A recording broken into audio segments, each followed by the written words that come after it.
Hai teman-teman sekalian, gimana kabarnya? Mimin berharap teman-teman yang menonton video ini dalam keadaan sehat. Dan pada episode kali ini, Anul Story akan melanjutkan alur cerita episode keempat dari serial anime yang berjudul Seiken Gaku no Makensukai. Dan tak usah berlama-lama lagi, Mimin langsung saja ke alur ceritanya. Tapi sebelum itu, Mimin meminta untuk subscribe dan dukung channel ini, agar Mimin selalu semangat menceritakan alur cerita anime yang menarik untuk kalian tonton.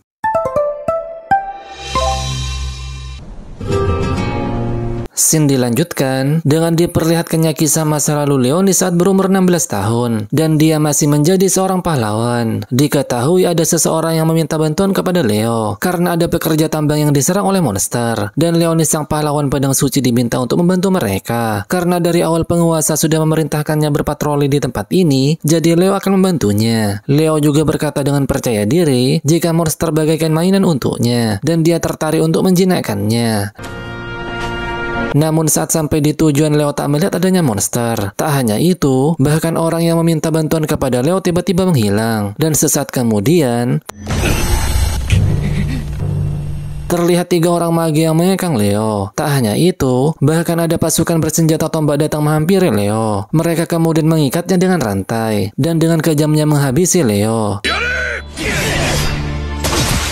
Diketahui jika Leo lebih dihormati oleh rakyat daripada rajanya. Dan orang yang tadi meminta tolong kepada Leo tiba-tiba datang. Dia berkata, jika Leo hanya berbicara omong kosong tentang menjinakkan monster. Belum dijelaskan secara pasti mengapa Leo dihabisi. Namun intinya dia dihianati oleh manusia. Namun tak lama kemudian, Dewi pemberontak yang bernama Rosalia datang. Dan menanyakan lewat telepati, apakah Leo sadar tentang jebakan tersebut. Meski sudah meninggal, namun Leo bisa menjawab pertanyaan Rosalia. Dan Leo juga membenarkan jika dia sudah menyadari jebakan tersebut. Rosalia mengetahui jika Leo dibesmi oleh orang yang dia percaya, walau dia sudah menyelamatkan dunia. Rosalia pun menanyakan apakah Leo dendam dengan mereka yang telah mengkhianatinya. Ternyata Leo tak dendam sedikit pun, dan dia malah menganggap jika mereka bukan orang-orang jahat. Rosalia kembali berkata jika dia ingin mendengar jawaban dari Leo tentang apakah dunia ini sudah benar. Leo pun menjawab jika dia tak peduli akan hal itu, karena pada akhirnya dunia akan tetap seperti ini. Rosalia kemudian mengungkapkan pandangannya terhadap dunia ini. Ternyata Rosalia ingin melakukan pemberontakan dan dia mengajak Leo untuk melakukannya. Rosalia mengungkapkan jika dia selalu memperhatikannya. Tak hanya itu, Rosalia juga tertarik kepada Leo.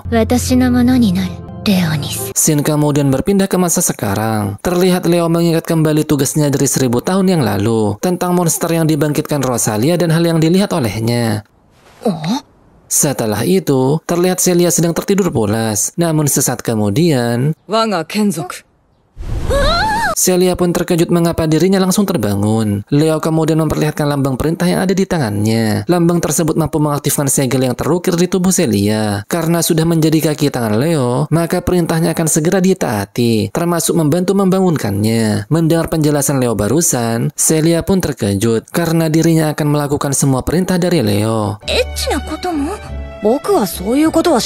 Leo minta Celia untuk lebih menahan diri karena dia telah menghisap darahnya saat tidur. Dengan perasaan sungkan, Celia pun berkata jika dia hanya menghisap sedikit. Ternyata Celia kebablasan karena tidak kuat menahannya saat malam hari. Karena sudah menjadi kaki tangan Leo, jadi Celia tak perlu memikirkannya. Namun dia diminta untuk bilang terlebih dahulu. Tak lama setelah itu, Celia mendapatkan telepon dari Finn. Finn memberitahukan jika ada hal yang dia khawatirkan. Diketahui jika sebelumnya telah diadakan pertemuan untuk pembahasan strategi. Menurut informasi, pertemuan itu berkaitan dengan tim investigasi dan ternyata Finn juga terlibat dengan pertemuan tersebut. Diketahui juga jika hasil tim investigasi tidak muncul di database. Sebelum menutup telepon, Finn memberitahukan jika dia akan melaporkan jika ada sesuatu. Setelah itu, karena hari ini tidak ada kelas, jadi Celia meminta Leo untuk melatihnya. Di pusat komando, terlihat para petinggi sudah mengetahui jika Platon 13 sudah dihabisi. Platon 13 ialah pasukan investigasi yang telah dihabisi Void sebelumnya. Diketahui jika pusat komando telah mendapatkan respon dari Void, namun datanya terhapus setelah 3 detik. Setelah diidentifikasi, mereka akhirnya mendapatkan gambar Void yang bersumber dari Platon 13.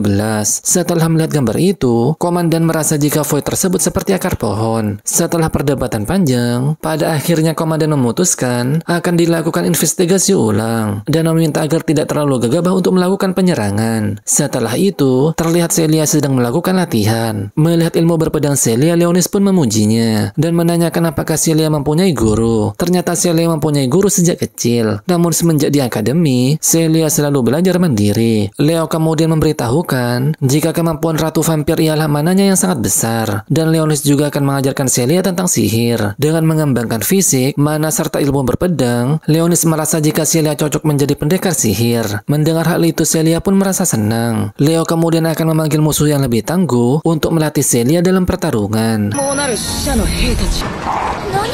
Ternyata Leo memanggil pasukan skeleton. Dia berkata jika skeleton ialah salah satu kaki tangan terendahnya, dan Celia bebas menghabisi mereka sebanyak apapun. Pertarungan Celia melawan pasukan skeleton pun dimulai.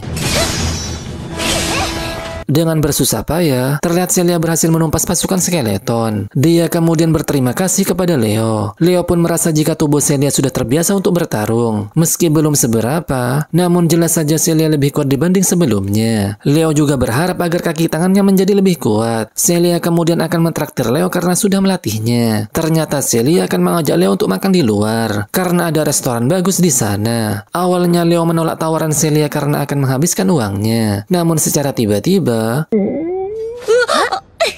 setelah itu, terlihat Sakuya pulang ke asrama. Namun dia dikejutkan dengan kehadiran Black. Melihat Black, Sakuya tampak senang dan menghampirinya. Sakuya merasa jika Black mempunyai bulu yang indah. Karena tidak ada kalung di lehernya, jadi Sakuya beranggapan jika Black tak mempunyai majikan. Dia kemudian memberinya nama Kurogane Mofu-Mofu. Tak hanya itu, bahkan Sakuya memberinya bekal yang diikatkan di lehernya. Di dalam asrama, terlihat Regina memberikan adonan ubi jalar kepada Finn. Karena hari ini libur, jadi Regina mencoba bikin cemilan. Baciri. Tak lama setelah itu, terlihat Sakuya juga datang ke kamar Finn. Sakuya memberitahukan jika dia menemukan dogi yang besar dan memberinya nama Kurogane Mofu-Mofu. Sakuya juga memakan cemilan buatan Regina karena sepanjang sore dia belum makan sama sekali. Regina kemudian menanyakan mengapa Finn memakai seragam di hari libur. Finn memberitahukan jika dia sedang berjaga-jaga jikalau guru memanggilnya tiba-tiba. Ternyata Finn meminta kumpulan informasi dan analisa karena pasukan investigasi di laut masih belum kembali. Walaupun pasukan pengintai sudah dikerahkan, dan Finn masih belum mengetahui jika kejadian ini gara-gara Void. Setelah itu, terlihat Leo dan Celia menaiki sepeda motor. Melihat keadaan sekitarnya, Leo merasa takjub dengan peradaban manusia. Di sisi lain, terlihat Seri menjadi pelayan di sebuah restoran. Ternyata alasan Seri bekerja karena dia ingin mendapatkan upah dan membelikan cemilan untuk tuannya. Kepala restoran kemudian meminta Seri untuk memotong kentang. Karena ketajaman pisau di dapur tidak bagus, jadi Seri akan memakai pisaunya sendiri. Namun yang terjadi,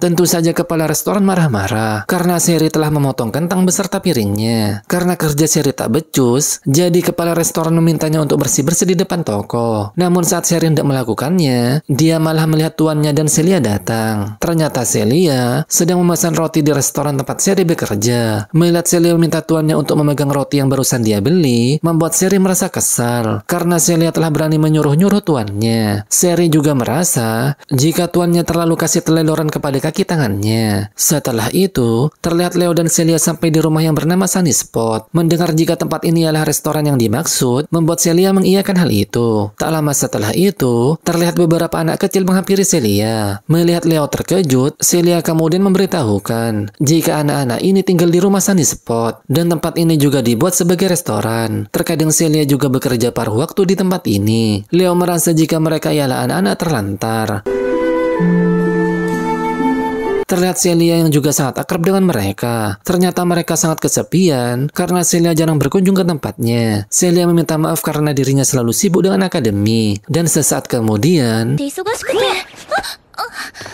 melihat hal itu, Leo pun tak mungkin membiarkannya begitu saja. Namun untung saja Celia menghentikan Leo karena mereka masih anak kecil. Leo pun merasa jika dirinya terlalu serius menanggapinya. Tak lama setelah itu Bu Frenia datang dan menegur anak kecil yang bernama D karena telah berbuat tak senonoh kepada Celia. Ternyata Bu Frenia merupakan pemilik tempat ini. Karena Bu Frenia penasaran dengan Leonis, jadi Celia memberitahukan jika Leonis berasal dari reruntuhan dan dia adalah pendekar pedang. Mendengar hal itu, anak-anak D di sana kemudian mengerumuni Leo karena dia sangat keren. Leo pun dibuat grogi dengan hal itu. Celia memberitahukan jika dia telah membawa sayuran dan donat buat anak-anak. Mendengar kata donat jelas saja membuat anak-anak merasa senang dibuatnya. Melihat Celia sangat akrab dengan mereka, membuat Adonis merasa jika tempat ini adalah tempat yang ingin dilindungi oleh Celia. Berbeda dengan Leo yang tak mempunyai tempat untuk dilindungi karena istananya sudah tidak ada. Di tempat lain, terlihat pasukan pengintai sudah tak menemukan adanya Void. Diperlihatkan seorang petugas yang mendengar adanya suara dari balik tembok. Bahkan suara itu sampai membuat getaran yang membuat Sakuya terbangun dari tidurnya. Finn juga sudah mengetahui jika ada getaran di bawah tanah dekat perkotaan. Di tempat lain terlihat dua petugas yang terkejut karena melihat akar pohon di dalam ruangan.